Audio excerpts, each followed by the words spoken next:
It was shocking to note that a BJP spokesman, Pintu Mahadev, made an atrocious comment regarding Rahul Gandhi ji.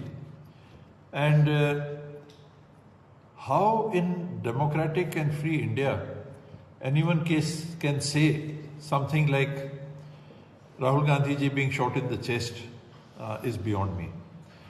I have got in touch with my District Congress Committee President, other persons too, and if the government is not taking suo motu cognizance, if the BJP is not taking suo motu cognizance, if the police are not taking suo motu cognizance of this offence, then we should lodge a complaint regarding this individual, this Pintu Mahadev, and action must be taken.